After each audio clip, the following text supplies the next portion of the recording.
Você vai conferir agora uma entrevista que a gente fez com o Gustavo Borges, aqui para o Além das Linhas, medalhista olímpico, um atleta de alto nível que vai para além das raias. Provavelmente você já ouviu essa entrevista nos tocadores de podcast, mas a gente não tinha publicado ainda essa entrevista em vídeo, porque estava naquela questão de mudança de canal. A gente está com um canal novo aqui no YouTube, aliás, se inscreva, aproveite, então confira. Eu estarei de férias nesse momento, mas a gente volta semana que vem já com mais uma entrevista nova, inédita, tanto no áudio como em vídeo aqui do Além das Linhas. Minhas férias são curtas, apenas uma semana, ainda não cheguei ao patamar do Jô, que tirava 3 meses de férias, mas também não cheguei perto dele em absolutamente nada como entrevistador, então tá tudo certo, faz todo sentido. Confira mais uma entrevista, então, do Além das Linhas, e semana que vem estamos de volta com mais um Além das Linhas inédito, tanto no áudio como no vídeo para você. Olá, pessoas! Vamos para mais um Além das Linhas, eu sou Antônio Curti e a gente tem a faxina que a gente tem que fazer, que é o housekeeping.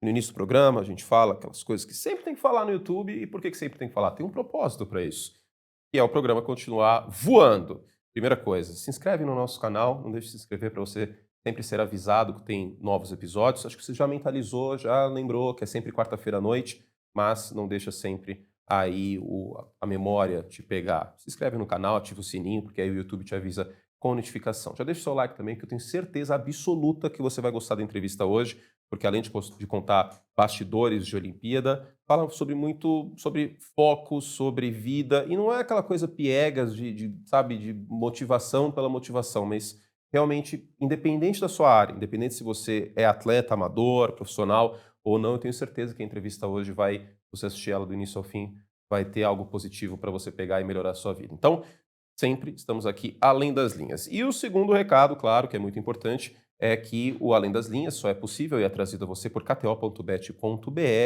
A Jéssica vai colocar o QR Code aqui para você dar seus palpites lá no site da KTO. Lembrando sempre, jogue com responsabilidade, apenas para maiores de 18 anos. Bom, e o nosso convidado hoje, eu me sinto lisonjeado e como, não te contei isso em off, como alguém extremamente amador nadando, extremamente nadador, ó, amador.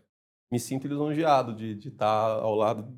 Tem cara de nadador mesmo. Eu tenho cara de nadador? Tem. Puta, eu vou chegar em casa e vou falar isso pra minha noiva, ela vai ficar tão feliz. Nado costas, assim? Não, o que eu mais gosto é borboleta. Tem 4. Tem 4. O que eu mais gosto é borboleta, por que Então pareça. ótimo. Mas enfim, a gente não tá aqui pra falar sobre os meus risíveis feitos na piscina, mas sobre os seus. Gustavo Borges, eu não preciso te agradecer, porque eu já fiz 10 milhões de vezes, mas te apresentar também acho que não preciso, porque a sua história fala por si. Eu acho que a sua essência fala por si também, como alguém que depois de ter se aposentado como nadador, ainda continua falando sobre, não só esporte, mas sobre se mexer e como o esporte é importante para a cabeça também, para a mente. Obrigado pelo convite. É um grande papo aqui. Falar de esporte, falar de performance, falar de trabalhos aleatórios, estou super disponível. Muito bom estar aqui com você. Obrigado mesmo pela presença.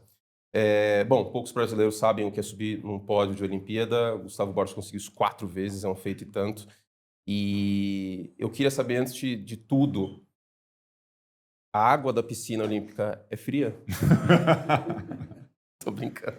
Você sabe que é, viu? É fria? Depende do ponto de vista. Para quem? Para mim ou para você? Para você não era. Então, depende, porque você tem na temperatura, é uma coisa técnica aqui, mas que a turma não percebe. A temperatura da piscina, a cada grau que muda, faz uma diferença gigantesca. Não é igual você tá 27 graus, vai para 28 graus aqui no ar e você tá tudo bem. Você perde muita energia com o corpo dentro da água. Então você vai de 27 para 28, a água tá muito quente para o atleta. E você vai de 27 para 26, ela tá fria para o atleta. Então, e você sabe falando de piscina fria, eu odeio piscina fria, e a regra da FINA é 25,9, uma coisa assim, até 32, porque pega salto ornamental, esportes aquáticos. E na Austrália foi a primeira vez que eles colocaram a temperatura da água a 27,2. Antes era sempre 26,5. Eu já passei muito frio, mas não gosto de água fria. Para você que é atleta amador, vai nadar na piscina olímpica, vai sentir frio, porque ela tem uma característica mais fria para o alto rendimento. Mas é legal, é um ambiente agradável. Gustavo, agora falando sério. Não, mas a gente não tá falando sério? Não, estamos, na verdade. Estamos falando sério, mas é que eu fiz essa brincadeira Pô, fiz porque a maior resposta Cara, aqui, elaborada. Não, mas foi uma boa resposta, nunca tinha pensado nisso. Porque, Não? de fato, o corpo precisa gastar mais caloria para manter aquecido Com na água mais certeza. fria. Você vai numa piscina, numa academia, ela tá 29 graus, por exemplo. Na que eu vou ter uma mais quentinha e outra mais fria. Mais quentinha para as crianças, para os jovens. E eu prefiro mais pras fria porque eu crianças. coloquei isso na cabeça, que eu vou gastar mais caloria. Então, E não sei também se a hora que você está acelerando ali, você acaba esquentando um pouco mais, né? Então, funciona bem. Gustavo, somos...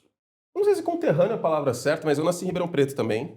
Conterrâneo. Então, é quase primo, né? Ou é Borges seu Não. sobrenome também? Pode ser. E como que foi? Porque assim, eu vim para São Paulo muito novo, vim criança. Mas para quem... Como eu acabei voltando pro interior, eu fiz faculdade lá. Mas eu sentia que para quem crescia no interior era muito difícil vir para São Paulo, que dava meio que um susto, assim, o tamanho da cidade, a dimensão de tudo. Como foi para você sair do interior e começar essa vida como atleta mesmo? Eu sempre circulei muito em São Paulo. Meus avós, eles tinham casa aqui, moravam em São Paulo, e a gente passou muitas férias aqui. Então, eu vim de Ituverava. Ituverava fica 100 quilômetros para frente de Ribeirão, né? Apesar de ser nascido em Ribeirão, eu fui para Ituverava bem cedo. 2 dias de vida eu já estava na minha cidade. Eu nunca morei em Ribeirão Preto especificamente, mas fui para São Carlos. Nadei por Franca, depois fui para São Carlos, e aí sim vim para São Paulo. E foi relativamente fácil, né? Acho que eu já conhecia a cidade, tinha um pouco dessa questão em níveis de segurança e de preocupação com segurança, falando de 1987, 8, né? 89 que eu vim para São Paulo. Eu não tinha um pensamento de segurança da forma como a gente tinha hoje. Você tinha preocupação, mas não como a gente vivencia hoje. Mas foi uma transição mais ou menos normal, né? E sempre quando você tem uma mudança, você sai de um espaço onde você domina interior, São Carlos, Franca, Ituverava ali, e você vem para uma cidade grande, você sempre busca um pilar comum, algo que esteja no seu domínio, né? E a natação, ela sempre esteve no meu domínio, né? Ela sempre esteve muito próximo e acaba ajudando nesse contexto de você se ajustar com mais facilidade. Isso aconteceu na vinda para São Paulo, que foi uma mudança muito forte, né, na minha vida, e também na ida para os Estados Unidos, uma mudança cultural gigantesca, onde a natação ela era o pilar central ali, né? Ela unia as pontas. Né? Então, cheio de novidades, cheio de coisas diferentes ali, mas o esporte ele trazia uma unidade muito legal ali e uma tranquilidade, né? Quando que você olha, antes de mergulhar na piscina, e você olha e fala, eu sou bom nisso. É isso. Em qual momento? E assim, eu sei que parece uma pergunta que muita gente pode olhar e falar assim, nossa, mas é meio arrogante pensar assim, mas eu acho que o atleta tem que ter essa confiança. Em que momento que você olha e você fala assim, tá aí, eu sou bom nisso, eu consigo fazer isso na minha vida? É indo para os Estados Unidos, para a Flórida, ou já aqui em São Paulo? Não, eu acho que o momento que foi crucial, assim, eu falei, putz, cada enxanada acha 3 minhocas, né? É isso que você está perguntando, na verdade. Quando você começa a treinar, terminologia de Ribeirão. Essa é a nossa terminologia. Esse cara que eu lembro, pô, como assim? Vai começar a falar de minhoca agora? Calma. Eu lembro que quando eu vim de São Carlos para São Paulo, né? Então você tem uma questão da maturidade da pessoa, física e mental, que é o que dá aquela grande estilingada em relação à vida profissional. Isso em qualquer profissão, né? É lógico que quando você está no esporte, você vai envelhecer mais jovem, né? Então, com 23 para 25 ali, depois da Olimpíada de 96, já me sentia muito velho. E depois eu fui continuando até os 31. Mas quando eu vim de São Carlos para São Paulo, para o Clube Pinheiros, eu estava bem ali com 16 para 17 anos. Então, com 17 e 18, 15 para 16, 16 para 17, foi onde eu comecei a ganhar um pouco de massa. Então, quando você olha para um atleta, no meu caso, com 15, 16 anos, com quase 2 metros de altura, você olha e fala assim, pô, não sabia que osso nadava. Né? É o pensamento que você tem. E aí, a hora que você começa a botar músculo e começa a botar corpo naquele pé 48, você começa a ter um pouco mais de estrutura. E a hora que você tem estrutura, você começa a desenrolar e vencer. Então, um momento que você fala assim, quando você acha que deu aquele estralo, né? Foi numa competição internacional de regatas lá em Santos, onde eu, antes de ir para os Estados Unidos, eu ganhei os 50, 100 e os 200 metros. Eu estava muito bem, assim, eu caí na piscina, ganhava, caía, fazia um tempasso, assim, e aquilo me elevou para um nível que foi significativo em relação a eu sou bom. E eu percebi que eu era bom porque eu já estava ganhando um campeonato brasileiro. E o segundo grande momento foi no PAN de 91 e na Olimpíada de 92. Ali foi onde aconteceu a a entrada para o profissionalismo, que foi 2, 3 anos depois. 2 anos depois desse fato aqui no Brasil. Então, com 17 para 18, você pega João Fonseca hoje, né? Com 18 anos, cada torneio que ele vai, você vê que o moleque ele tá diferente, ele tá com 18 só. Como é que vai ser com 19 e 20, né? Atingindo uma maturidade mental e crescendo E é fisicamente? exponencial também, né? Vai acontecer muito rápido, depois dá uma estabilizada, porque a hora que você chega e você começa a ganhar uma massa, começa a ganhar aquela confiança e aquele momento, você tem uma explosão muito grande. E isso aconteceu entre 17 e 21, 22, 23 ali. São 4 anos, 5 anos de muita intensidade e de muito resultado. Mas as viradas de chave eu diria que foi essa. Um campeonato brasileiro que eu destruí. Pan-Americano de 91, que eu fui para o ranking mundial, fiquei em 4º lugar no ranking mundial. Já no ano seguinte foi vice-campeão olímpico. E toda a década de 90, muitos bons resultados, né, aparecendo. Nada de, assim, de prepotência em relação a saber, mas você percebia, né? E o atleta, ele percebe quando ele acerta, né? Sabe aquele ensinamento que tem lá em Ribeirão Preto, lá em Ituverava, que o vovô, a vovó, a mamãe, o papai, eles falavam, serve pra gente hoje também, né? E pro atleta profissional. Minha mãe e meu pai, ele virava e falava assim, ó, capricha aí, estuda um pouco mais, se comprometa com isso. Isso é um linguajar, é uma coisa infantil, de criança, de 9 anos, 10 anos. Eu queria ir para a Olimpíada com 9 e 10.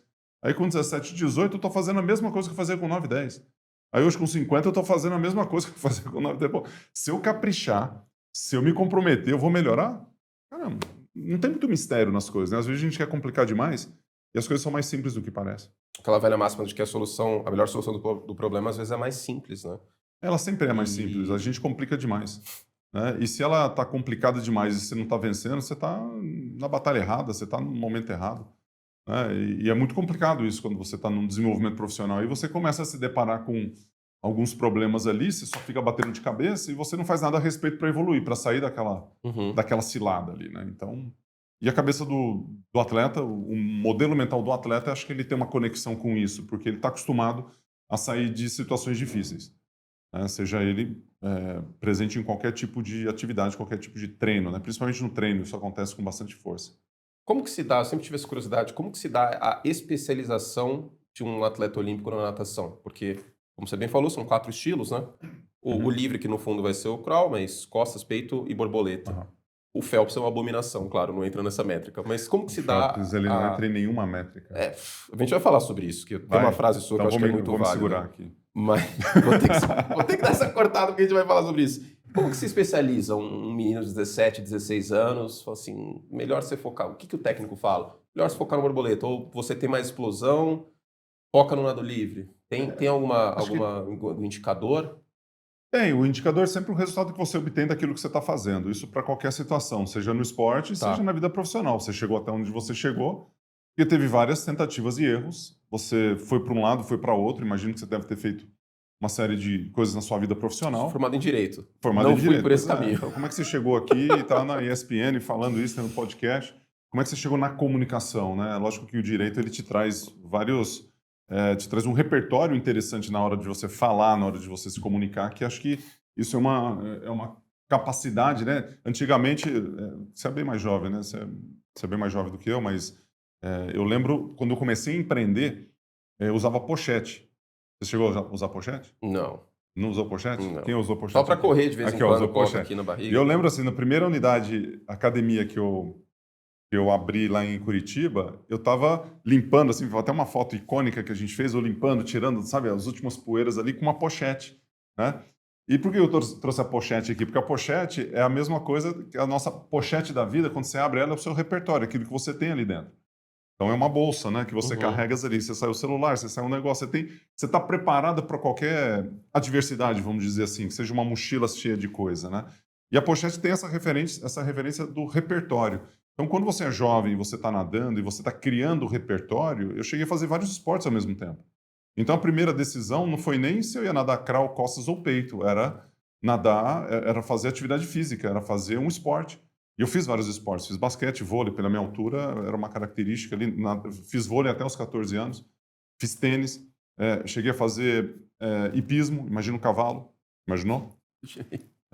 Não ia dar certo, né? Então, assim, cara, esse repertório você não precisa. Mas será que em cima do cavalo ali, interior, aquela coisa, aquilo me ajudou em alguma coisa? Pode ter sido uma dificuldade a mais que eu possa ter tido. E dentro do esporte, é uma característica de habilidade. Você tem habilidade, você treina aquilo, você desenvolve competência e você vai separando. Eu comecei nadando peito. Eu nadava peito, eu não nadava crawl. E aí eu fui desenvolvendo no peito, de repente comecei a nadar crawl e começou a desenvolver um pouco mais. E o treinador, ele é um grande guia, né? A liderança, ela é fundamental do coach, do treinador, para ele te direcionar. Às vezes erra, né? Mas na maior parte do tempo é uma questão mais de acerto, né? Nessa busca. E você vai evoluindo, vai chegando numa próxima etapa, vai ganhando uma medalha, um título, nadando mais rápido que os demais e é por aqui que É você a vai. métrica, tudo que pode ser medido pode ser melhorado. Tudo. Então, Isso na empresa, né? Essa frase de Peter Drucker, né? Essa frase. Você pega qualquer elemento em termos de gestão, em termos de evolução profissional, evolução pessoal, evolução de negócio, indicadores, esporte, é a mesma coisa. Você tem habilidade, faz as transmissões de NFL, NBA, faz todas as questões. Se você pega a NFL e as estatísticas que eles têm ali, a análise que eles fazem em estatística é para ver onde você pode melhorar naquele detalhe. E dentro do esporte de natação é a mesma coisa. Você tem um tempo, né? Você tem um cronômetro. Toda performance ela vai ser uma relação de forma, de como você constrói a sua performance, e de tempo, quando você começa até onde você vai. E quando você começa até onde você vai, e da forma como você constrói, ela tem os indicadores que vai falar se você vai ser bom ou não naquilo. Se você não for bom naquilo, você vai para um outro lado, você vai ter que ir para um outro caminho, vai ter que desenvolver uma outra coisa, né? E aí que você pega a performance e você compara com rendimento, né? Porque a performance é a sua evolução individual, o rendimento é quando você coloca essas duas coisas juntas. E quando você coloca essas duas coisas juntas, você tem o quê? Ranking, primeiro, segundo, terceiro. Aí você compara aquilo que você faz com uma outra pessoa, um outro alguém. A gente está falando aqui, nesse podcast a gente está lá entre os 5, não sei de qual categoria. Isso é um ranking. Isso você está analisando o rendimento da sua performance aqui. E a hora que você coloca ali, você está na jornada competitiva. E a hora que você analisa a jornada competitiva, você vê até onde que você vai, né? E funciona da mesma forma no esporte. Descobrir os nados, qual a prova específica e se eu vou ser velocista ou fundista dentro daquele elemento. O que mudou, não na sua cabeça, você falou a questão cultural, mas o que muda do Gustavo Borges saindo do Pinheiros aqui no final dos anos 80 e nos anos 90 e indo para os Estados Unidos, para a Flórida, mas depois para Michigan? Putz, muda tudo, né? Muda tudo. A única coisa que não mudou foi que existia água e natação envolvida ali naquele cenário. Mas o método completamente diferente, o treinamento é sempre exigências... diferente em relação ao tipo de treinador que você está. Eu tive grandes treinadores ao longo da minha vida, cada um com a sua metodologia de trabalho, mas todos focados na performance, né, e no rendimento. Mas o que muda é a pessoa. Você muda mais do que qualquer cenário que você está ali envolvido, né? Porque quando eu vou para os Estados Unidos, eu tenho uma cultura diferente, treinador diferente, língua diferente, tem tudo ali diferente, né? Competitividade diferente. E aquele mix de coisas que estavam acontecendo ali acaba mudando um pouco o meu modelo mental em relação à performance, em relação à competitividade, em relação às pessoas que estavam ao meu redor, né? Quando você está no dia a dia, no lugar comum, e você dá um passo além, tira um pouquinho da sua zona de conforto, né? Você tem uma evolução, né? Sempre quando a gente sai um pouquinho daquilo que a gente está acostumado na batida, né? Porque a gente vivencia uma rotina muito intensa, e você está sempre buscando o desconforto o tempo todo. E aí, a hora que você busca o desconforto, você evolui, você melhora, principalmente na sua mente, né? Aí você treina a sua mente para fazer exatamente aquilo ou buscar uma excelência no seu resultado. Então, eu acho que as mudanças elas foram muito mais mentais do que o tipo de treino que eu fazia, a musculação que eu fazia, que também teve muitos impactos, né? Então, essa mudança. Ontem eu fiz uma palestra em inglês, né? Morei 10 anos nos Estados Unidos. E foi, assim, uma mudança. Foi a segunda que eu fiz esse ano. E a hora que eu falo a palestra em inglês, eu falo assim, cara, e a piada que eu conto em português? Como é que eu vou fazer igual, isso? né? E, agora, e quando eu fui para os Estados Unidos, tinha muito disso. Eu falei, agora eu tô. Tudo que eu vivenciava com português, agora eu tenho que jogar para uma outra língua. Não, e tem expressões que não funcionam nada, por exemplo, deixar carne no osso, em inglês faz todo sentido. Nossa. No Brasil, você fala um negócio desse, a pessoa vai olhar e fala assim, hã? Você começa a trazer um pouco assim o seu DNA, no nosso caso, Ribeirão Preto, interior, um DNA mais caipira ali, né, mais sertanejo. E a hora que você traz isso para o inglês, você tem que ir para o country americano, você tem que ir para o outro. Aí você tem que entender, né? Mas é interessante, acho que toda vez que a gente sai um pouco do nosso lugar comum aqui, a gente evolui. Acho que é Quando engraçado você isso. estava lá, até pelo resultado que você teve no US Open lá no início, mas depois em Michigan, A gente vê muitas histórias de pilotos brasileiros quando vão para a Europa nesse período sofrendo preconceito por serem brasileiros. Uhum. Você chegou a ter algum tipo de experiências assim, de tipo algum americano tirar torto, ou foi uma coisa mais tranquila? Putz, eu nunca dei muita bola para isso. Pode até ter tido alguma coisa nesse sentido, mas eu não me preocupava muito com isso. Talvez não tinha um olhar, não me senti excluído. Isso, talvez os sinais podem ser isso. Brincadeiras, talvez desnecessárias, podem ter acontecido e teve. Lembro a turma sacaneando quando o grupo de Michigan veio para o Brasil. E aí os caras ficavam me alfinetando. Pô, mas não pode nem tomar água no seu país, aí, sabe? Água da torneira, porque lá nos Estados Unidos é normal. Sim, é normal. Mas era mais um sentido de brincadeira. Acho que eu nunca senti preconceito assim. Em alguns momentos eu posso ter sido excluído ali pela minha presença em termos de performance, ou por uma certa inveja, ou uma conexão ali um pouco diferente e esquisita com alguns atletas, mas muito mais no sentido de não bater o santo do que realmente preconceito por ser brasileiro, ou por ser da América do Sul, ou alguma coisa nesse sentido. Então eu nunca tive. Tive alguns amigos que eram muito amigos no começo, depois, sabe quando você distancia ali o negócio? Uma coisa esquisita, né? A hora que você vai ver, pô, eu sou um cara, chego no horário, reclamo, fui capitão. No ano que eu fui capitão do time, pelo amor de Deus. A gente foi campeão universitário, mas tinha uns caras lá que eram muito folgados, né? E aí o cara que é folgado quer fazer a coisa do jeito deles ali, meu, chego batendo, né? Os caras me votaram para ser capitão. E aí não quer depois escutar o que chegar no horário é uma coisa básica. Sabe? E às vezes você fala, pô, mas o treinador não fazia esse papel? Fazia, mas atrapalha. Uhum. O cara chega às 5, 10 minutos, o treino começa às 3 da tarde. Né? Se chegar às 3, começa a chegar lá para pular na piscina, não Atrapalha todo dá. mundo. Tem coisas que são meio esquisitas assim, que eu vejo muitas pessoas que querem chegar no sucesso, querem atingir. Isso acontece muito dentro do esporte. Né? Acontece na vida de profissional de qualquer pessoa. Você quer atingir seu objetivo, você quer ganhar o mundo, conquistar o mundo, ganhar dinheiro, comprar o carrão, fazer as coisas, tudo que você quer, mas não está disposto a pagar o preço, investir o tempo, investir recurso para fazer esse desenvolvimento. É sacrifício que a gente está falando. E aí, quando não dá certo, fica reclamando. É meio esquisito. E como ter essa... Bom, é lógico, pergunta de $1 milhão, né? Mas eu acho que todo mundo que tá assistindo já passou por algum momento que tá tentando, tá insistindo. E não está dando certo, E está não tá batendo na dando trave. certo. É. Aí você tem que identificar o que está acontecendo. Aí você começa a olhar para aquilo que você faz. Eu tenho uma frase que eu gosto, de um cara chamado Jim Rohn. O Jim Rohn ele foi um dos caras que foi o mentor do Tony Robbins. O Tony Robbins, ele, para quem não conhece, é um dos maiores coaches do mundo aí, né, das antigas, né, o cara ainda muito ativo. Aí eu fui atrás de quem era o Tony Robbins, eu já conhecia, quem que é o cara que ele fala, né? E aí ele fala do Jim Rohn. Aí o Jim Rohn fala do mentor do Jim Rohn. Aí você vai atrás do cara para chegar assim, pô, onde é que tá isso aqui, né? De onde tá vindo esse negócio? Porque a gente bebe das mesmas fontes, né? As frases de efeito, as palavras, as coisas que acontecem são tudo muito parecidas. Se você for atrás, vai lá para 400 a.C., você vai estar com as informações de Sócrates, de toda aquela Confúcio. E Aristóteles. você traz para cá. Bom, traz para cá, funciona De igual, como né? viver. E aí a gente muda a frase e tal. E o Jim Rohn, ele falou o seguinte, me mostra...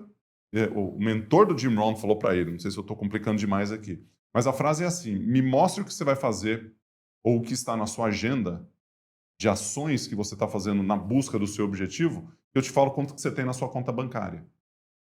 Então, é uma relação de sucesso versus aquilo que você faz. Porque tem muita gente tentando, tem muita gente querendo, tem muita gente com boas intenções. O inferno está cheio de boas intenções. Se o inferno está cheio de boas intenções e você está querendo muita coisa, mas não está fazendo nada, nós somos reconhecidos pelos nossos resultados. E o resultado vem da onde? Das braçadas que a gente dá. Fica parado para você ver o que vai acontecer. Fica em Então, mas casa. aí que eu queria entender, por exemplo, a dosimetria do limite.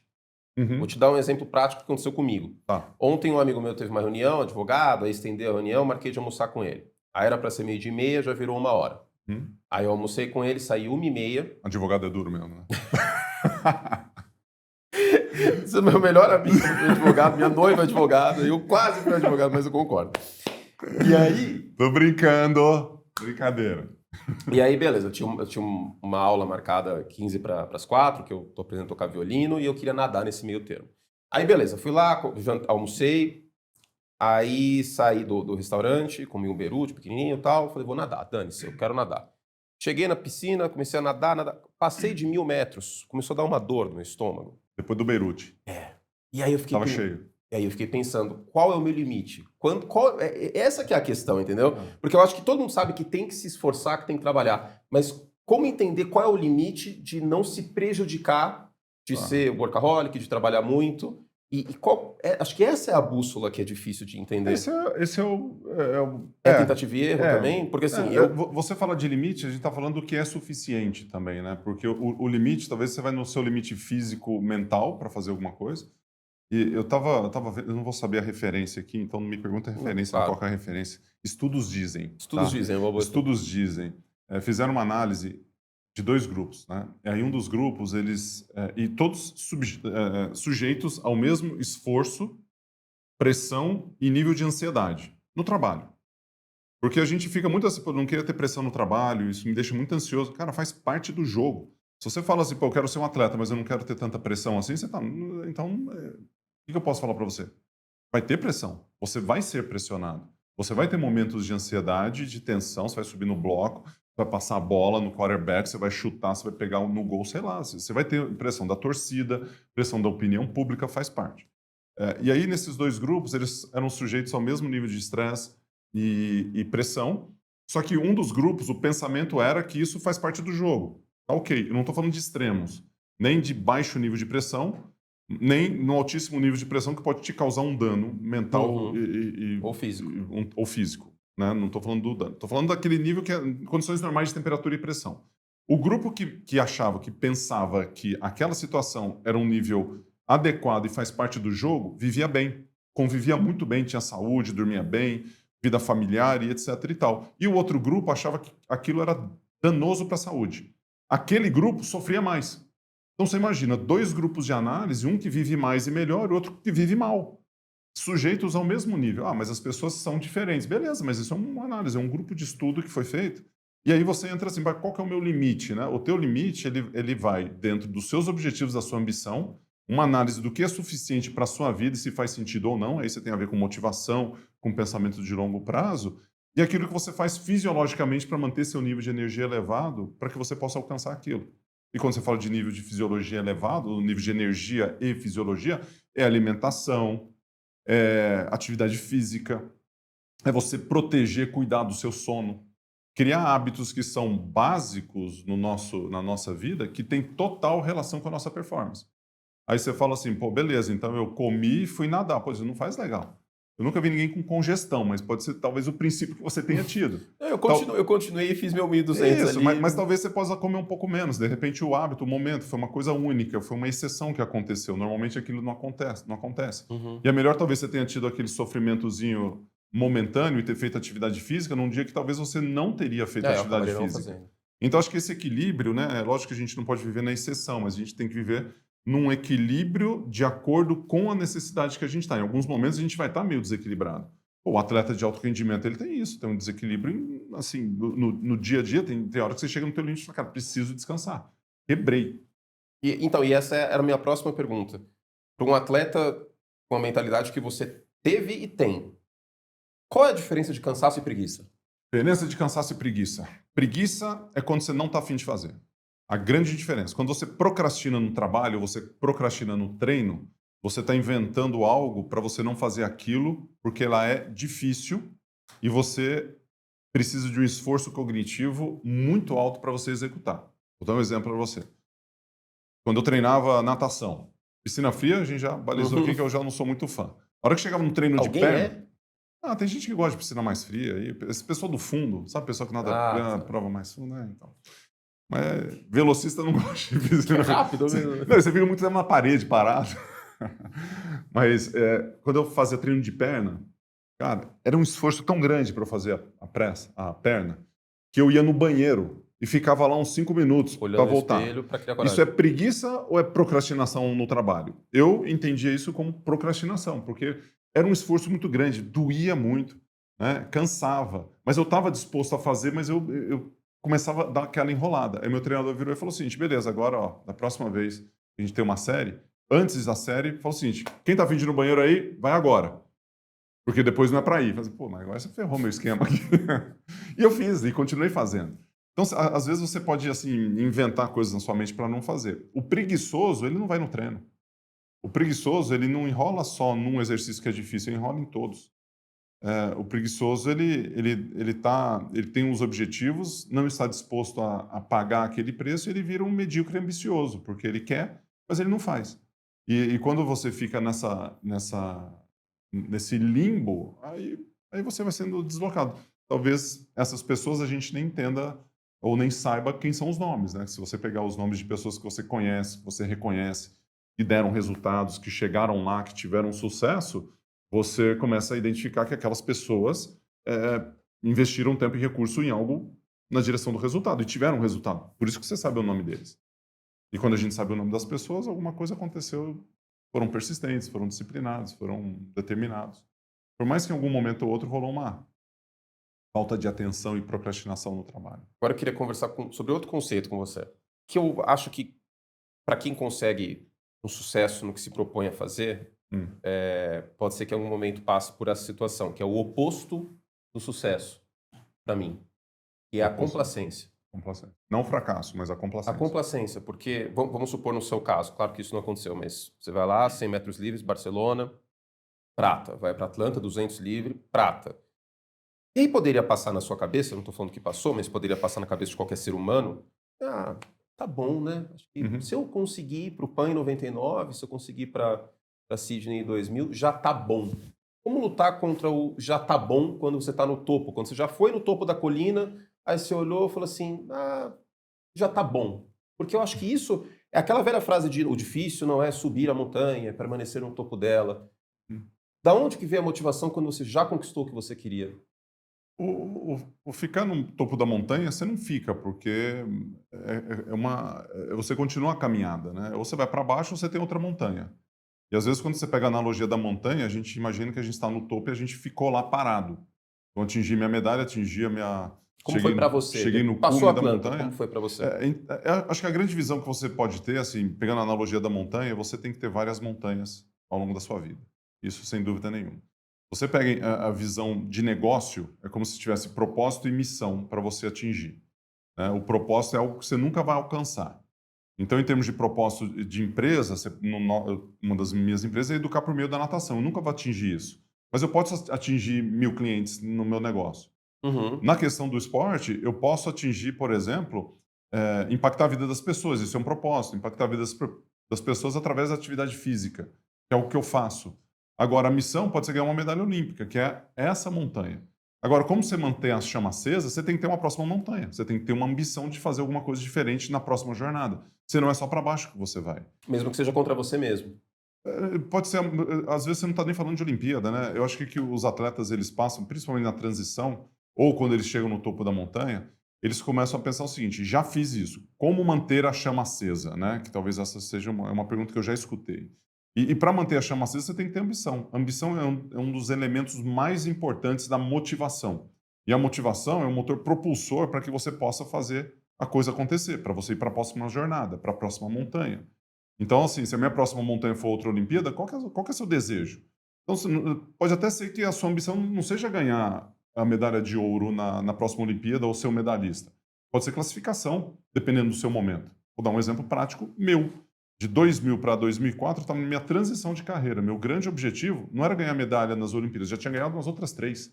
Meu grande objetivo, e eu estava muito bem com isso, você pode falar assim, pô, mas esse objetivo tá desnivelado com o que você já conquistou. Era outra coisa, eu era uma outra pessoa, era uma outra montanha. E meu negócio era participar dos Jogos Olímpicos. Eu queria finalizar nas Olimpíadas a minha carreira. E essa era a minha montanha, essa era a minha ambição. E durante aqueles 4 anos eu fiz uma transição de carreira, chegando lá em 12º lugar, que foi um ótimo resultado perante o que a gente tinha para aquele momento, e saí super feliz. Não saí derrotado.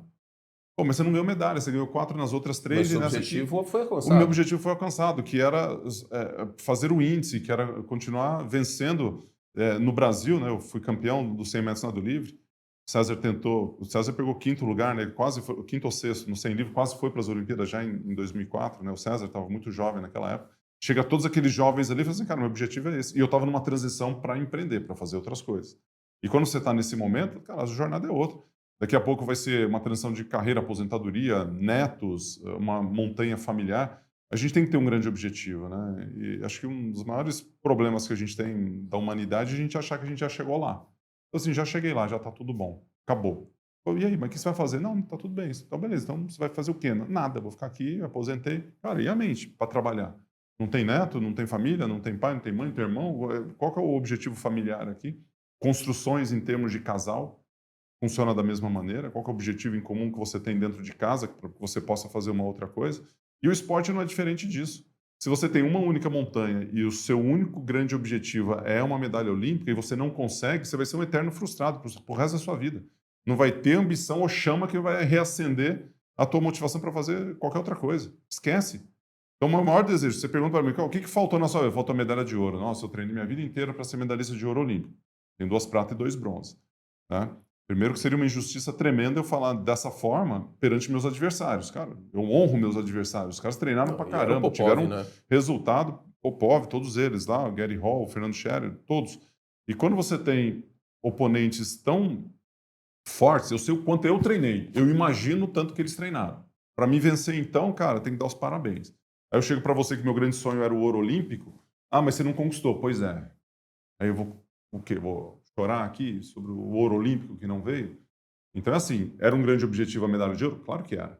Mas quando eu conquisto um grande resultado, eu vou para o próximo grande resultado. E pode ser dentro ou fora do esporte. Pode ser dentro da vida profissional ou da vida familiar. Se isso não existir, esquece, não vai ter chama acesa dentro de você nunca. Agora, voltando, aproveitando que a gente falou de medalha, o que que... todo mundo já te perguntou isso, provavelmente. O que passa na sua cabeça enquanto o 49,53 não vira 49,43? Enquanto você pensa, para quem não sabe, em 92 teve um erro no equipamento de medição, né? Teve. E, A história é assim, ó. e uma medalha de prata poderia virar uma não medalha por conta disso. Ali o placar não funcionou e teve É até comum isso? Naquela Olimpíada, 5 vezes aquilo aconteceu. Não é Tá. comum, né? É muito fora do esquema, né? Uma cronometragem falhar, imagina o estrago que isso faz, né? Ali foram 40 minutos de espera. E quando você pega uma a empresa, né, que faz a cronometragem, os próprios Jogos Olímpicos, né? Quando você tem um erro desse jeito, causa um transtorno gigantesco e causou um transtorno para mim. Então, assim, pô, você voltaria atrás de novo para ter lá? Eu acho que eu até voltaria, porque funciona bem para palestra, funciona bem para um papo aqui de podcast, é legal a história. Se não tirasse a minha medalha de prata, né? Só se eu falasse, ó, é prata ou ouro, o que que você acha? Top, vamos fazer de novo. Mas lá aconteceu o seguinte, não funcionou o placar, eu fui para oitavo, né? Eu encosto as minhas costas no placar, registra oitavo lugar com 1 minuto e 1, 1 minuto alguma coisa. Aí, assim que sai o oitavo lugar, a gente sabe que está errado. Ele vai... Você já sabia ali que estava errado. Não, estava errado. Pela Oitavo referência lugar. dos outros Eu também, percebi né? que eu ganhei na frente, ganhei do Matt Beyond, que estava do meu lado direito. E aí, passa uns 20 minutos, eu vou de oitavo para quarto, que é exatamente nesse ponto ali de 49. Eu acho que não era nem 49,53, mas algo na casa ali do 49,57, que foi o quarto lugar. Você vê lá o detalhe aqui, mas pode ser por aí, né? Nesse tempo aí. Porque a diferença do segundo, que fui eu, e o quarto, quinto lugar, foi mais ou menos isso. A hora que me coloca em quarto lugar, eu fiquei tenso. Porque não mexe no pódio, me empata com o Match Beyond, é um grande resultado, e tá tudo certo. Só que na manhã eu já tinha feito 49 e 49, ou 49 e 48, uma coisa assim. Ou seja, o meu tempo da manhã já seria a prata, o que causa Estranheza. não, causa uma insatisfação maior. Podia Tá. até nadar pior, mas causa uma insatisfação. Pô, se eu fizesse o tempo de manhã, seria segundo.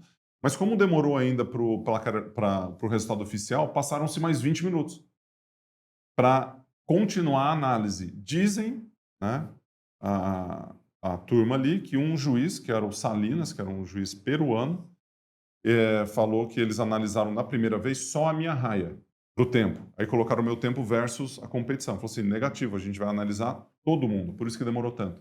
Então, primeiro eles analisaram, reanalisaram e tal. Depois eles foram para todos os E participantes. como estava a sua cabeça nesses 40 Pois eu minutos? tava louco. Aí a turma perguntou, o que passou nessa cabeça durante esses 40 minutos? Eu falei, dá mais 20 minutos que vem o ouro, né? Foi isso que passou na minha cabeça. Já pensou? É. Te peguei de surpresa? Não, fiquei tenso. E a hora que veio, depois dos 40 minutos, o resultado, um exercício de paciência tremendo, né? Ficar pensando sobre ali tudo aquilo que você fez, todo o resultado. E um placar, um juiz determinar, né? O natação é muito objetivo, não tem que ter juiz para determinar o que Sim. vai acontecer ali. Bater a mão, quanto você fez, acabou, né? Alguns dados têm um pouco mais da técnica de virada, de golfinhada e tudo mais, você até tem as desclassificações ali. Mas no nado livre, ou você é desclassificado na saída, ou quem bateu na frente leva, né? Então, mas foi um exercício de paciência, de respeito à regra, às regras, né? Fair play é um dos valores das Olimpíadas, então eu estava torcendo ou seguro que as regras iam ser seguidas e no final funcionou bem, então eu fiquei muito feliz. O que passa na cabeça, agora seguindo nessa toada, mas uma cena que sempre me chama atenção na natação, mas também nos Jogos Olímpicos, por serem o maior palco da maior parte dos esportes, quando tá todo mundo em cima, ali, antes de dar o mergulho para começar a prova, o olhar fala muito. Para onde você olha? Nesse caso, por exemplo, é para o Putz. Popov, é para o Bionde, é o foco.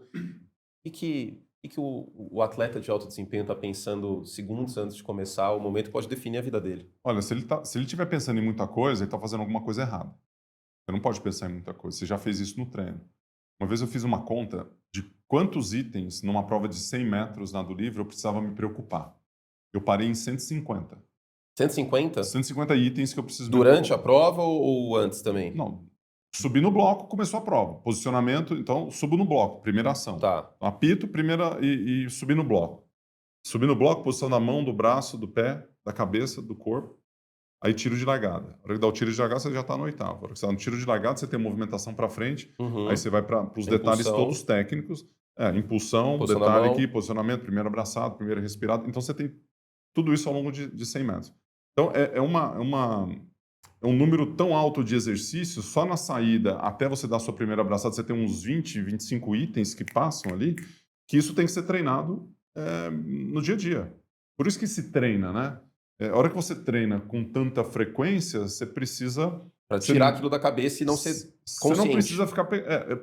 É uma inconsciência consciente. Automática. Ele é automático. É a mesma coisa com qualquer esporte. Batida ali do tênis, o jogar a bola, a intuição que acontece ali, o controle da posição. Então você faz aquilo com tanta frequência que ele vem de uma naturalidade ali.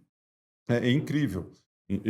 Mas antes do tiro de largada, a hora que você está atrás, normalmente todos os atletas eles vão estar olhando para um foco único, né? Para um ponto assim. Então você está sempre vendo um olhar meio que está em algum lugar que você não sabe muito bem o que é.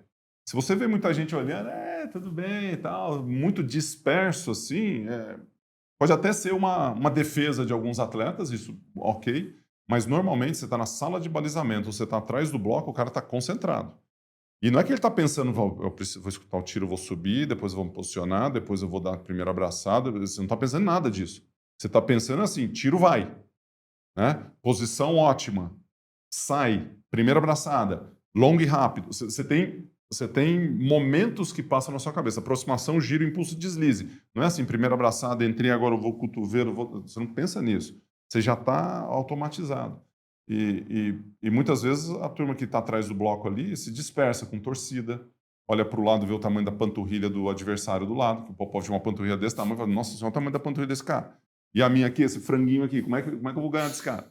Vai ser complicado, né? Ou tem um peitoral gigante, rasgado, e você não tá. E aí? Se você começa a dispersar muito, é certeza que o resultado não vai acontecer. Você começa a olhar mais para o que está fora do que realmente para a sua confiança, para o seu trabalho e para aquilo que você vai fazer. Né? Normalmente, o olhar é para dentro nesse O momento. cérebro só liga de novo depois que você bate a palma no final. Aí, nesse momento, você pode se dar ao luxo de chorar, torcer, vibrar, ficar alegre, triste, né? Por isso que quando pergunta, né, que o meu filho nadou durante muitos anos, parou de nadar o ano passado, aí pergunta, o que é mais fácil ou mais difícil, né? Torcer ou competir ali? Quando você está torcendo, não está nem aí. Você só quer torcer, emoção, tal, você fica tenso, nossa, segura a mão da mãe, não, meu filho, né? Você quer o melhor para teu filho, quer que a coisa aconteça, você está lá, pulso lá em cima, bum, bum, coração a 1000. Antes de competir, seu coração não está a 1000. Está tudo sob o seu controle. Você está ali, se o seu coração está a 1000, você treinou errado, o seu nível de confiança não está legal, você Uhum. não vai bem. Não vai dar certo isso aí. Então, você controla a respiração, você controla o seu olhar, você controla o que você está comendo, bebendo. É toda uma disciplina e um treino De foco, que traz ali. direcional. Tem gente que escuta música, né? Eu não era muito da música, não. Mas hoje, para direcionado no foco, tem tem exercícios que são fantásticos. De Que não se- respiração, de música. Respiração, música nem tanto, porque a música ela é muito dispersa, né? É mais para te distrair, mas se você põe em ondas bineurais, 40 Hz binaural beats, né? Ondas bineurais 40 Hz, você coloca ela num fone, você tem uma onda que entra aqui, outra onda que tem aqui, por isso que é bineural, e essas ondas, olhando para um ponto fixo ou de olho fechado aqui, você entra num estágio de foco que serve para o esporte, para o trabalho, antes de entrar numa entrevista como essa. Então, o exercício do foco é algo que você aquece. Uhum. Antigamente, você fala assim, pô, foca aí. Beleza, estou focado. Focado aqui. Mas isso é com o tempo mesmo de maneira amadora. Eu acho que na quinta piscina bate. Tô focado. Aqui, eu já percebi que com 20 minutos de entrevista, eu, tipo, entro num estado que eu nem vejo o Cris. O Cris tá ali, ó, agora eu tô vendo ele.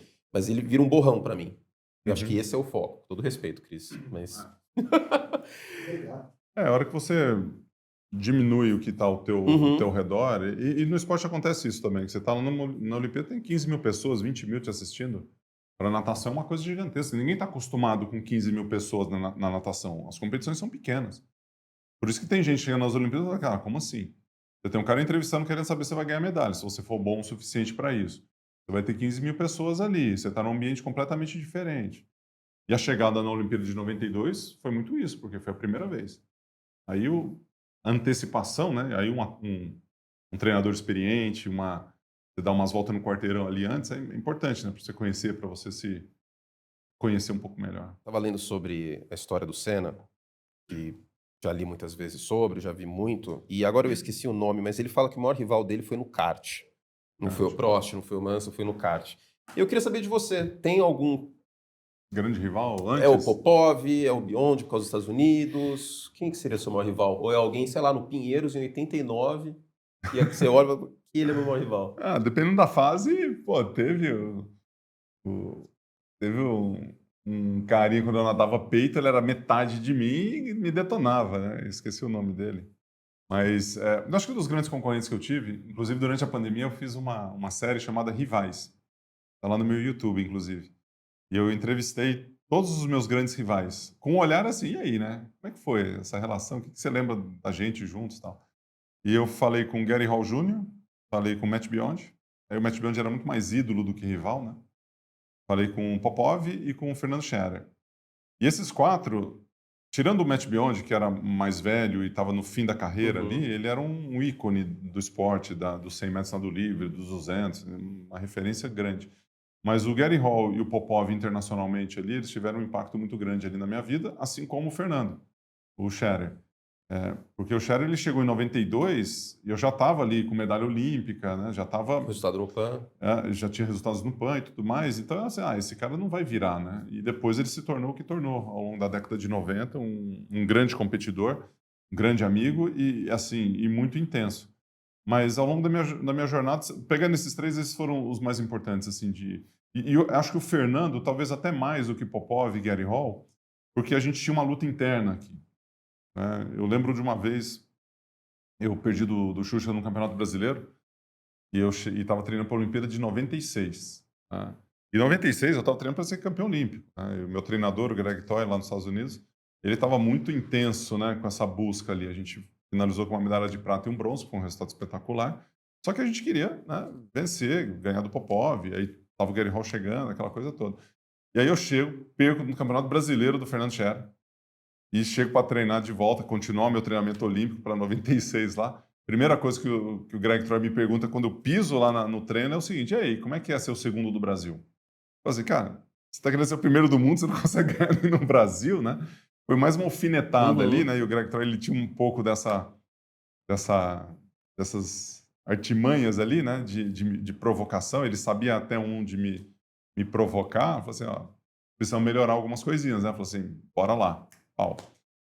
E aí, em 96, eu fui medalha de bronze na prova. O Xuxa foi sexto lugar, se eu não me engano, e depois terceiro no 50. Essa competitividade ela foi muito grande, foi muito legal. Se você pudesse reviver um dia da sua carreira, mas sem mudar o resultado, qual seria? Sem mudar o resultado? Não vale mudar o resultado. 92 foi um dia fantástico. Sabe um dia que é legal?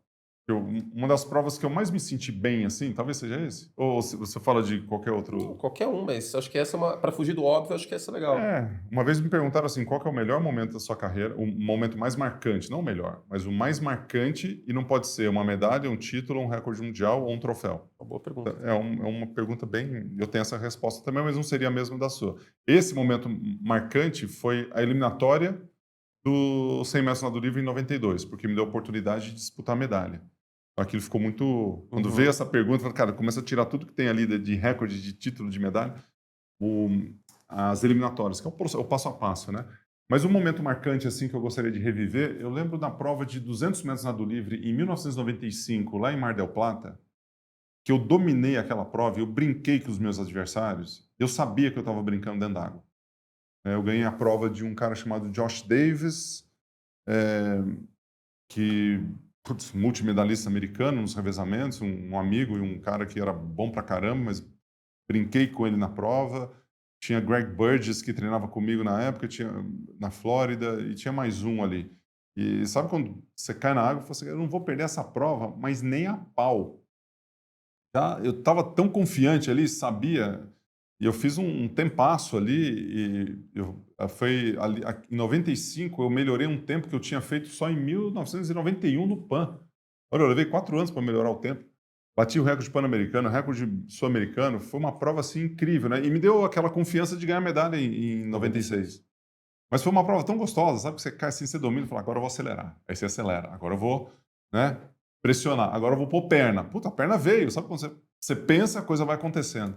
Aquele dia foi bem legal. E foi um PAN bem diferente em 95. A televisão não passou nada, era muito jornalista de jornal mesmo, né? Então eu lembro de vários amigos ali, de João Pedro Paes Lemes, de outros veículos, eles ficavam na Vila Pan-Americana e a gente tinha todo o tempo do mundo para dar entrevista, para conversar, e saíram matérias, assim, as melhores matérias, acho que da minha carreira, saíram ali naquela época, de 95, 96, jornalistas incríveis que acompanhavam natação, que gostavam de esporte, né? E estavam, assim, muito fácil, né? Uma época que não tinha internet, não tinha muita coisa ali acontecendo, poucos veículos que transmitiam o esporte, né? Hoje a gente tem uma variedade incrível, né? Um acesso gigantesco, não só das mídias, mas aquele Pan-Americano, acho que é um Pan-Americano legal, diferente. A gente ficava longe pra caramba do negócio, tinha todos os problemas também ali para enfrentar. Eu lembro nesse Pan,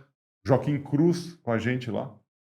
Pô, e nem conhecia o Joaquim Cruz, eu olhava, o Joaquim Cruz ali, né? Com a gente aqui, assim, circulando, treinando. Foi muito legal. Uma experiência mais. Não sei se simples é a palavra, mas mais poética até, mais. Foi um momento gostoso ali. Teve vários outros. Se você pensar que a gente vai surgir alguns outros momentos, assim, né? Marcantes. A gente tem um quadro aqui no programa que é o Odd 99, que é algo que não era pra dar certo, que não era pra acontecer e aconteceu. Qual que é o momento que tava tudo jogando contra, deu certo? Você perguntou essa pro Fernando ou não? Perguntamos, né? Ele respondeu? O quê? Mas se não for a mesma, ele Eu acho chama que vai ele de ser. volta aqui. Revezamento 4 por 100 metros nado livre lá na Austrália. Na Austrália, né? Não, não foi. Mas então chama ele de volta aqui. Vamos chamar. Fernando. Vamos chamar. Para mais 3 horas. Era tudo para dar errado, meu. A gente estava lá disputando uma prova de 4 por 100 metros nado livre. Tinha assim, eu não estava no meu melhor ritmo ali. Eu estava ok. Inclusive, eu peguei 12º lugar no 100 metros nado livre. Eu fiquei nas semifinais. 12º, uma coisa assim. Fernando Scherer, que em 99 tinha... 98, 99, bateu meu recorde, ganhou o Pan-Americano, estava numa fase ótima. Tornozelo fraturado. 1 mês e meio antes das Olimpíadas. Você imagina, o cara que é para detonar, Puxar, entre aspas. puxar ali, teve um acidente domiciliar, inclusive, na escada, descendo, sabe? Coisa mais boba possível. 2 calouros, Edivaldo Valério e Carlos Jaime, né? Baiano e goiano, chegando ali, sem saber nem onde que eles estavam.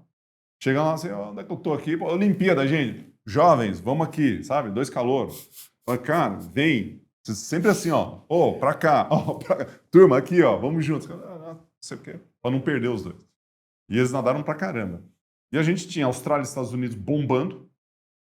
ia ganhar, os A australianos... Austrália voando naquela Olimpíada, A Austrália verdade. voando, os Estados Unidos voando. Você olhava para o time dos Estados Unidos e falava, não vai perder nem a pau. Muito forte, Gary Hall, Anthony Irving, sei lá quem mais. Um monte de gente lá. E a Austrália, o Ian Thorpe no auge ali, levou um pau do Peter nos 200, mas estava muito bem, ganhou os 400 na Olimpíada, foi fantástico. E a gente tinha a Rússia, que em 96 tinha sido vice-campeã.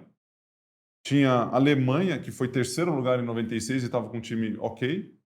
Tinha a Holanda, com um time fortíssimo, e com Peter van der Hogenband, que veio a ser o campeão olímpico, o primeiro cara em recorde mundial, o primeiro cara abaixo de 48 naquelas Olimpíadas. Então estava tudo assim. Você tinha Austrália e Estados Unidos, primeiro, segundo, primeiro. E o bronze seria uma coisa louca. O bronze era da Holanda, já estava escrito que era da Holanda. E depois você ia ter o quarto lugar, você tinha 6 equipes para disputar.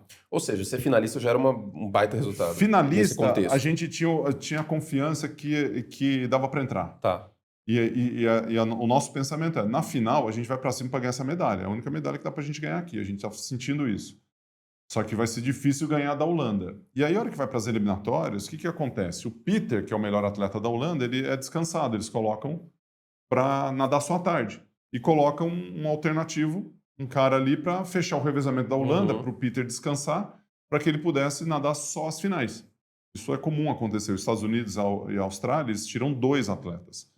Pelo volume E para eles estarem focados nas individuais também. Não, é normal você, com uma equipe mais forte, você tirar 2 atletas e colocar os 2 melhores só na parte da tarde. Isso é comum acontecer. É uma decisão mais estratégica do time. Não castar o zap cedo no truco. Isso, você guarda o zap para a última rodada, mata com 3, empata com 3 e joga a segunda rodada, alguma coisa assim. Então você classifica bem e você põe os 2 atletas, né, todo mundo ali. Só que o cara que vai fechar para a Holanda, nas eliminatórias, ele sai em falso, ele desclassifica a Holanda. Então a Holanda não vai nem para as finais. Você imagina a felicidade ali da salinha de preparação para a gente nadar logo depois da Holanda. Sai todo mundo feliz pra caramba. Calma, gente, vamos nadar agora. E o Xuxa abriu o revezamento assim, putz, ele nadou tudo esquisito na abertura do revezamento. Parecia que o cara ia afundar ali, nadar para cima, para baixo, para o lado. Falei assim, cara, o que aconteceu? E aí a gente classifica na baliza 2. E o Xuxa nadou mal de manhã, né? Mal eu tô segurando um pouco a minha onda aqui. Vai né? ter que voltar agora, hein? Ele vai ter, pode chamar. Acho que ele fez 50-60, assim, ele piorou. Ele piorou quase 2 segundos no melhor tempo dele. Ele estava mal, mas a gente estava esperando um 49 ali. Aí ele sai da piscina. A gente está feliz que a gente classificou na baliza 2, né? Baliza 2 seria sexto melhor tempo. Aí vai na 2, depois vai na 7. 7 e depois 8. E aí eu chego para ele e falo assim, e aí, Xuxa, quer que eu abra à tarde? Porque você não foi muito bem. Ele falo assim, cara, à tarde deixa comigo. Matou no peito, assim, é comigo. Falei, beleza. E a gente usou uma estratégia do Xuxa em primeiro ou segundo, Carlos Jaime e Edivaldo. E sem a Holanda no caminho, foi aquela prova insana, com o Brasil, Estados Unidos e a Suécia, que estava do nosso lado direito, uma competição assim, pau a pau. E o Edivaldo Valério caiu, acho que em 5º lugar. Puxou lá e puxou a medalha de bronze, tirou não sei da onde aquela medalha. Ganhamos da Alemanha por 2 décimos de segundo, que foi a mesma diferença que a Alemanha ganhou da gente em 96. A gente ficou em 4º em 96 e a Alemanha em 3º. Então foi uma prova assim, caiu do céu aquela prova, aquela medalha, e uma medalha merecida para o Brasil, porque a gente ao longo de 94 até 2000, o Brasil estava presente em todos os top 4, top 5, top 3 ali no revezamento. Então, um time muito, muito forte, né? Puxado por mim e pelo Fernando, os 2 na prova do 100 livre. E foi uma... Agora fiquei curioso o que o Xuxa falou, qual que é o... 3 horas de entrevista a gente tem que achar. Não, mas essa tem que ser. A gente descobre. Mas não foi isso. Acho que foi alguma coisa até do pós-datação dele, se eu não me engano, que ele respondeu. Aí pode ser. Pergunta bem básica, mas que eu sempre tive essa curiosidade. Como disse, sou totalmente amador. Quanta diferença faz você tá na raia 4 ou na raia 5 em comparação à raia 2, raia 7? Da 4 e da 5 não tem diferença nenhuma. Não, da 4 para 5 para as outras. Da 4 para 5 você está no meio da piscina ali. O que acontece é que você tem a influência das marolas. Tá, imagina. Como você coloca os atletas na frente, né, na 4 e na 5, normalmente você vê a prova acontecer dessa forma aqui. A marola que está na frente aqui, ela vai para a lateral. Lógico que as raias elas são bem largas, amplas assim, e tem pouca interferência disso. Então é mais uma questão visual, porque tem gente ganhando, batendo recorde mundial da baliza 1, da baliza 8, da 2, da 4, da 6. Eu mesmo ganhei medalha na baliza 1, né? Em 96 eu estava na 1 dos 200 metros nado livre. Então é mais uma referência para quem assiste, uma referência de tempo. Se você quiser entrar no detalhe, se você está mais próximo das paredes, a movimentação de água ela vai bater na parede e vai vir para cá. Só que a piscina ela tem uma profundidade e você ainda tem mais 2,5 metros, 3 metros até a parede. Então, é uma interferência pequena. Ela existe, mas ela é pequena. Em piscinas curtas, quando você vai em piscinas de 25 metros, são semi-olímpicas, ali você tem uma movimentação de água um pouco mais intensa. E aí pode ter um impacto um pouco maior, mas hoje eu acredito assim, em termos visuais, ela funciona dessa forma. É um critério para colocar nas raias e a marola pode interferir um pouquinho. Como que foi a transição para, depois das piscinas, para... Como que você decidiu? É empreendedorismo. Esse é meu foco. Quero ensinar as pessoas a ter essa mentalidade de atleta, de campeão, de medalhista olímpico, na vida cotidiana delas. Quando que veio esse clique e por que que isso te faz tão bem? Essa parte que você mencionou é uma parte mais recente, né? Que ela está mais envolvida no meu empreendedorismo, tanto no digital, quanto no mentoria, e quanto no desenvolvimento pessoal e profissional das pessoas. Mas na minha transição de carreira, eu estava focado em resolver problema de saúde, de longevidade, de aprendizado aquático, né? Quando eu inaugurei a primeira academia, foi em 2002. Aliás, eu comecei empreendendo com bares, né? Bares e restaurante. Tem a ver com saúde física e mental, né? Você É. fica lá tranquilo e tal. Mas eu sempre quis empreender e durante aqueles 4 anos de transição, eu investi em bar, restaurante, investi em academia e logo na sequência, Academia Gustavo Borges, né, que tinha toda a parte de fitness e água também. E 2005 a gente lançou a metodologia, que é a MGB, que tem uma rede de licenciados, né? Hoje são mais de 420 clientes ativos e 250 mil alunos que nadam dentro do nosso método. Mas sempre um olhar para a gestão do negócio, para o treinamento profissional, capacitação dos profissionais, desenvolvimento comercial e marketing dos nossos licenciados e também o aprendizado aquático que acontece ali com desenvolvimento cognitivo, técnico, Qual comportamental. que é o diferencial do método? O diferencial é a gente trabalha de uma forma estruturada todos os elementos da educação dentro da sala de aula piscina, né? Porque quando você fala de diferencial, é o valor percebido pelo cliente. O valor percebido pelo cliente ele tem uma construção lógica de passo a passo em relação aos níveis. E dentro desse passo a passo em relação aos níveis, a gente tem ferramentas de trabalho que vai de calendários de ações para os professores, de treinamento para esses profissionais, e o desenvolvimento dentro do nosso processo pedagógico, o desenvolvimento não só técnico, mas o técnico e motor ele é muito importante, mas cognitivo e comportamental, que isso é estudado e é Uhum. desenhado ali dentro. Então, por exemplo, arrumar os brinquedos dentro da piscina, ao final da aula, isso é um desenvolvimento comportamental. Você faz isso arrumando sua cama, ajudando a sua irmãzinha, e você faz ali dentro. Isso, quando você tem dentro do método um passo a passo, facilita a vida do professor, o aluno ele aprende diferentes ações ali, e o pai ele consome aquilo de uma maneira muito mais organizada, né? Como educação. E isso, essa empresa já está fazendo 20 anos esse ano.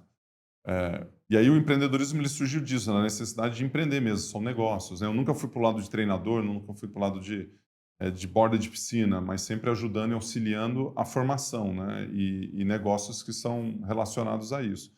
E mais recentemente, e aí palestra motivacional, palestra sobre performance, isso já acontece na minha vida desde 1996. E nos últimos anos tem intensificado muito, né? Mesmo no pré-pandemia já era muito forte esse segmento, mas ultimamente tem crescido bastante, né? Estou bem posicionado nessa Como que questão. faz para uma empresa ou alguém Só contactar? entrar no site, entrar no Instagram, só clica em contato, digita Gustavo Borges, está bem fácil ali a Tá. comunicação, né? Então, nesse sentido, é uma das minhas empresas que faz treinamentos, palestras de performance. A turma fala palestra motivacional, então né, a motivação ela é mais inerente da pessoa, não é algo que você não vou te Essa, motivar aqui. essa, essa mentalidade de atleta olímpico, lato sensu, vamos dizer assim, ela pode ser treinada ou você acha que nasce com a Com pessoa? certeza. Não, mentalidade de sucesso você constrói. Você tem certas habilidades, que seria o dom que você nasce. Agora, o talento ele é completamente desenvolvido. O esforço. Depende com quem você está do lado, que depende do que você faz, depende do que está na sua agenda. né? E aí a turma, tem muita gente que reclama, que acha que precisa de mais disciplina para ter sucesso, e não é mais que você precisa, é só D. É simples, né? Mudança de hábito, alguma coisa muito simples. Eu tive um mentorado que o Lucas, inclusive, né? Não sei se ele assistir aqui, ele gosta dessa referência. O cara perdeu 15, 20 quilos durante a mentoria, parou de tomar refrigerante, mudou a vida pessoal, assim, em termos de atividade física e de hábitos, e isso melhorou a empresa dele. Um exemplo. Às vezes a gente vai assim na técnica do trabalho, que eu também tenho, na técnica de desenvolvimento, de alinhamento estratégico de empresa, planejamento, eu trabalho com empreendedores nesse sentido, mas às vezes a mudança ela está num hábito específico ali que interfere no seu dia a dia, no seu foco. Às vezes você precisa dormir 1 hora a mais para ter mais foco no trabalho, não focar e fazer uma coisa mais focada. Não está aqui na sua ação, está no seu sono. Você está dormindo pouco, está se alimentando mal, não se hidrata. Aí tem algumas características nisso, né? Faço também investimento em empresas, né? Então eu sou presente em algumas empresas como investidor e está sempre relacionado. Assim, eu gosto muito dessa área de saúde e de desenvolvimento, de longevidade. Acho que acontece com a idade, né? Você vai ficando mais velho, você vai se preocupando com a longevidade. Pois é. Por curiosidade, eu perguntei isso pro Xuxa também, ele falou que fez um pacto com Deus e que tá tudo certo, que ele não vai mais nadar e que é só ali na água, beleza. De vez em quando você dá uns tiros assim, uns Dou. sprints, Dou. Claro que dou. e Pula aí ali. e alguém compete assim, você finge que você tá cansado pra pessoa ganhar, como Não, eu que é? escolho meus adversários, né? Assim como no tênis, para ganhar de mim. Eu lembro quando começou com a MGB, com a metodologia, eu visitava muito os nossos clientes e sempre tinha um moleque de 18 anos querendo me dar pau. E aí, quando você tem 35, 37, tudo bem, né? Tem lá a habilidade. Agora, 42, 45, 50, agora imagina, bota os moleques, deixa eu te ver nadar primeiro aí. Se o moleque nada bem, fala assim, não vou nem competir com você, vai embora, dá licença. Né? Então, é difícil eu perder de alguém, cara. É difícil, cara. Mas eu escolho muito bem meus adversários. Justíssimo. Nossa, tá louco. E aqui, ó, dei pau no Gustavo Borges. Como assim deu pau no Gustavo Borges? Nada antes agora. Uma vez eu fui num cliente e eles fizeram um revezamento. Foi a última vez que eu acho que eu nadei competitivo, assim, forte. Eu falei assim, cara, cansei. Foi logo depois que eu parei de nadar. Uns 3, 4 anos. E os moleques foram um revezamento de 4 por 100 e eu ia nadar os 100 metros. Eu nadei 100 metros e os moleques fazendo revezamento de 25. E ganharam na batida de mão. E aí fizeram um vídeo comemorando e pá, e batendo na água. Eu falei assim, gente, não dá para fazer mais isso. Mas eu tenho uma relação boa com a água. Eu gosto de nadar. Não é uma prática diária, não é algo que está na minha carteira de exercício, né? Minha prática hoje é tênis, né? Eu jogo tênis aos fins de semana, no final de semana, principalmente, né? Uma vez ou outra durante a semana, e musculação. Musculação com uma esteira e bike, né? Pro aeróbico. Então, bem ativo na atividade física. E natação é esporte de verão, assim, quando está mais quente. Mais calor.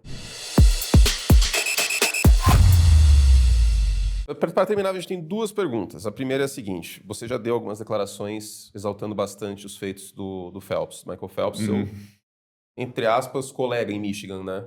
Olha só, Universidade de Michigan, com Gustavo Borges, Michael Phelps e Tom Brady, hein? Nossa. Que lugar abençoado. Tem outros legais que você gosta. O Desmond Howard. É verdade, Desmond Howard. Jalen Rose, do Charles Woodson também. o Fab Five, Charles Woodson, que estava no Tem do Cleveland. basquete, é verdade. Que lugar abençoado. E essa classe do ano passado ainda vai chegar, né? Porque Michigan ganhou ano passado o universitário. E tem muita gente boa. Eu não vou saber os nomes agora. Neste ano tem um dos melhores defensores, que é o Mason Graham. Mas enfim, futebol americano fica para outro dia. Esse não dá tempo. Para você, Michael Phelps é o maior atleta da história. Exagero ou fato? É um fato? É um fato, cara. Michael Phelps é o maior de todos os tempos, não tem discussão. Não só na natação, em tudo.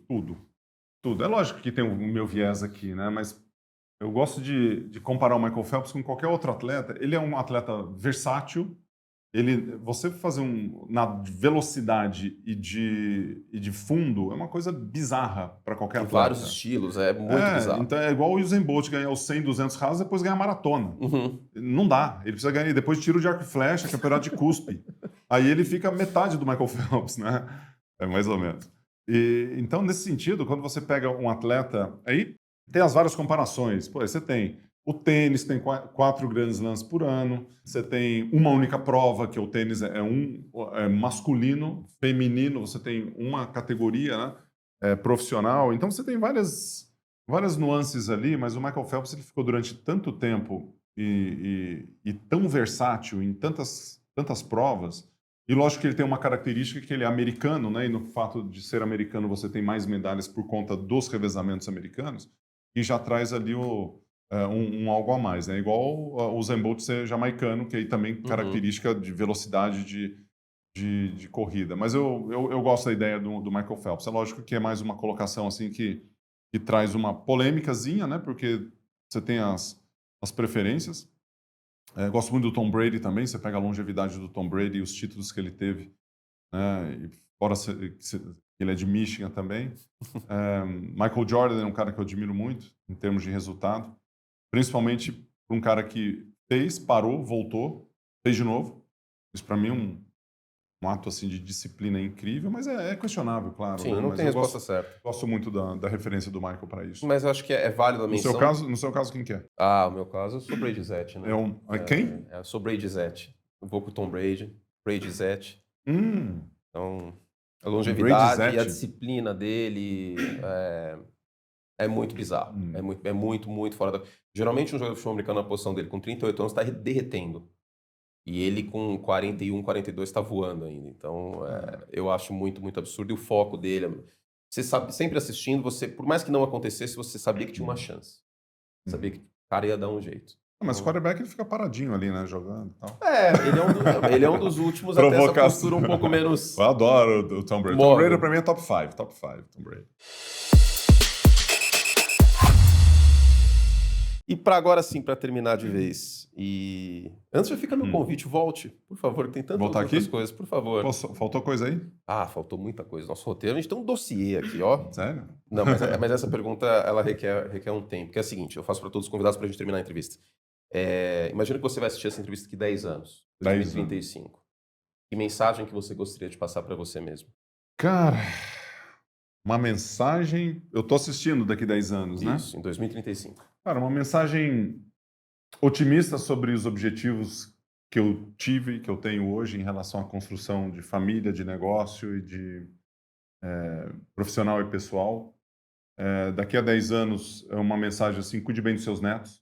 E até lá, espero ter uns 4, 5 netos rolando. Então, Gustavo, cuide bem aí dos netinhos que vão estar aí presentes.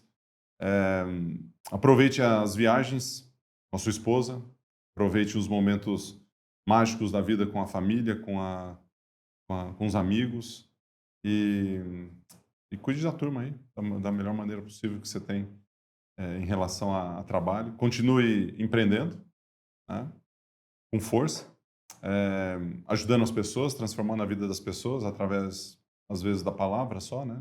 E às vezes através de um produto, de um serviço que oferece. Estou pensando em aposentar daqui 10 anos, vou estar jovem, vou estar com 62 anos ainda, né? Então, a aposentadoria é 65, né? Eu ouvi dizer.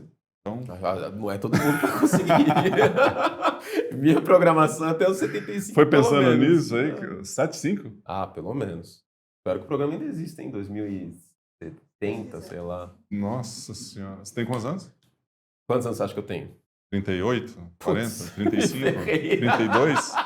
Tenho 34. 34. Bom aí. 38, pô. 38, 34, você acha o quê? É pouco. Não, preciso Melhorar. melhorar. Preciso melhorar minha alimentação, sobretudo. Mas eu estou focado. Estou focado. 34. É um jovem. Tem futuro. Tô cabelo Promissor aí, branco, eu engano. não tem cabelo branco. Não, tá ótimo. É isso. É interessante quando você pensa, né, no futuro, assim, ó, que você chega lá e vai estar assistindo e recebendo uma mensagem de você mesmo, né? É meio Aquelas louco carta pro futuro. Acho que foi uma boa mensagem. Se comporte. Hidrate-se. Hidrate-se também. Pô, faça atividades físicas, Isso é se alimente, essencial. durma bem. Tem uma Essencial. companheira que dorme pra caramba, né? A Bárbara dorme pra caramba. Tem que dormir igual ela e eu vou hibernar, virar um urso, mas dá pra fazer uma coisa parecida. Gustavo Borges, muito obrigado pela sua presença. Obrigado a você. Eu tô assim, me sentindo muito feliz porque a gente teve uma sequência de vários atletas que tiveram um desempenho formidável em Olimpíada. A gente teve André Heller na semana o passada. André é um crânio, meu. E total, Cara, assim. Então, para mim, está sendo muito importante porque eu tô aprendendo muito, Que legal. acima de tudo, e tô mais focado, tô levando isso para minha vida pessoal. Ouvir e beber na fonte de pessoas que atingiram o ápice esportivo e é muito notável perceber como todos vocês são extremamente inteligentes, cara. Uma pergunta para você. Primeiro, obrigado pelo seu comentário, mas posso fazer uma pergunta para você? Claro. A gente não se conhecia pessoalmente. Não, Foi a primeira vez que, talvez na ESPN, em algum lugar, a gente possa ter cruzado, mas eu mas não me recordo disso. Não me recordo. A percepção que você tinha de mim antes de eu entrar aqui na entrevista e agora ela muda? E se muda, em qual sentido? Ou se não muda, Nossa, tá boa tudo pergunta. certo. Por incrível que pareça, eu sou meio tímido, cara. Eu sei que eu trabalho com comunicação, mas eu sou bastante tímido. E às vezes essa timidez, ela talvez passe um ar de ser fechado. Não sei, talvez eu tivesse uma impressão assim sua, que você talvez fosse um pouco mais fechado tal, e agora isso se transfere para... Não é que você é fechado, você é focado, Uhum. positivamente falando, vamos dizer assim. Então, eu acho que essa é a impressão que me passa, que é uma pessoa extremamente focada e extremamente inteligente. Sem Legal. rasgação de seda nenhuma. E obrigado pelo convite. Eu sou uma pessoa extremamente competitiva. Sei que o Xuxa ficou aqui 3 horas. Então eu tenho mais 1h30 num outro programa com você. Mas até lá, eu só te agradeço. Obrigado. Valeu, turma. Gente, obrigado pela audiência. Não se esqueça de se inscrever no nosso canal, dê like no vídeo. Se você está ouvindo no Spotify e nos outros agregadores, tocadores de podcast, não deixe de avaliar. E a gente volta semana que vem com mais um Além das Linhas. Da minha parte, fizemos todo o estrago que podíamos. Até a próxima.